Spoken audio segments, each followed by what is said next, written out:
Hello everyone, my name is Yinan. I'm from grade 11. So today I want to share with you a very simple but profound thing. Life is a continuous learning process. So we often limit learning to classrooms and books. But in fact, learning is everywhere. It runs through every corner of our lives and is the driving force for our growth. So before I start, please allow me to ask you a question. So has there ever been a moment where you feel like you learned everything you need to learn, don't want to learn anymore, and don't feel the need to continue? Okay, if your answer is yes, I congratulate you, because you have found an extremely short moment of security. But if your answer is no, then congratulations, because you are working on a never-ending road, on the road of learning, and this road is the true meaning of our lives. So from the moment we were born, learning began. As babies, we learn to roll over, sit up, and take our first steps. This natural learning process is not just essential for survival. It's also an instinct that drives us to explore the world around us. We keep trying, failing, and trying again. Every failure is not the end, but a step toward growth. Even if we fall, we get back up because we know that as long as we keep learning and improving, the next step might be even better. Then, as we grow, school introduces us to new knowledge, skills, and opportunities. More importantly, we learn how to work with others, solve problems, and cooperate as a team. This experience not only shapes who we are, but also prepares us for future challenges, making us more adaptable and resilient. So when I look back on my learning journey, one word comes to mind: struggle. Actually, in China, getting into a good high school is not easy.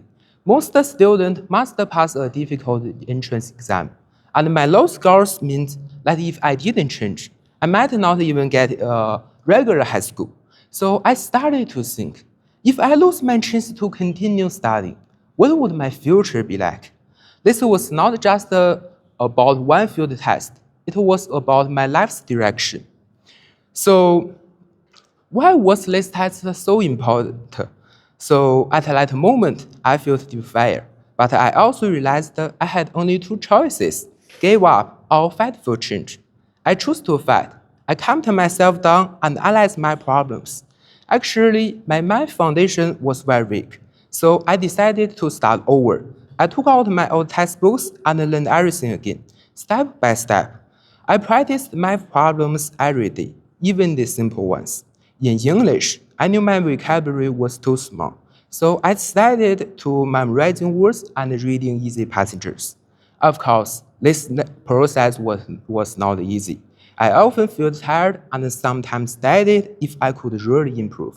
But I didn't stop. I also started asking my teachers and classmates for help. To my surprise, they were happy to help me. Some classmates even studied with me and discussed the difficult problems together. I realized I was not alone. I had support.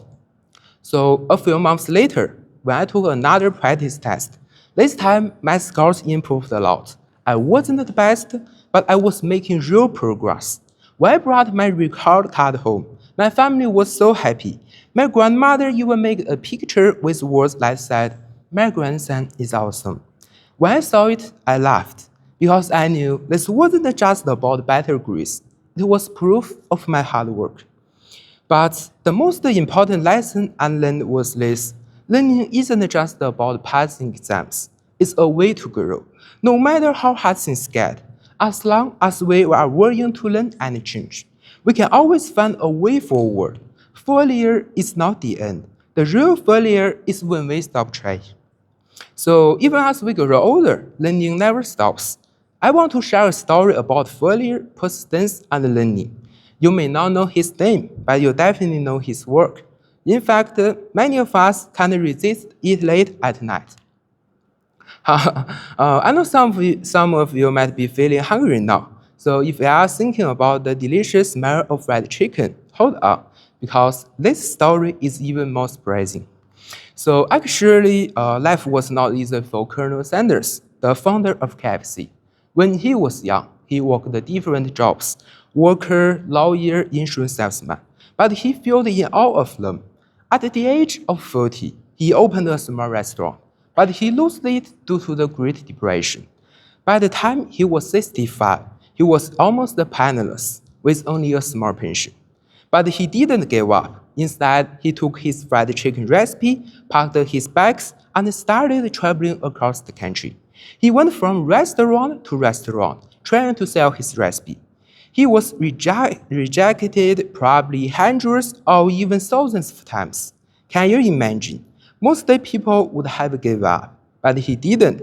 He kept improving his recipe, adjusting his business plan, and believing in himself.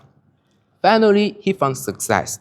Nowadays, KFC has become one of the most famous fast brands in the world, and he started this journey at 40 and founded the KFC brand at the age of 62.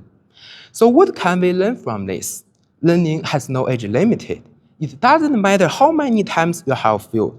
What really matters is whether you are willing to find new opportunities, learn from your mistakes, and keep going. Folks, learning isn't just about books and exams. It's how we grow and face challenges. No matter where we are, we can always improve. Each day is a blank page, and learning fills with color. Success and failure both shape who we are. Learning means stepping out of our comfort zones, making mistakes, and pushing forward. No matter our age or path, it never stops. So let us stay curious, keep exploring, and never stop learning. As long as we grow, we move forward. Thank you all. May your every day shine with learning.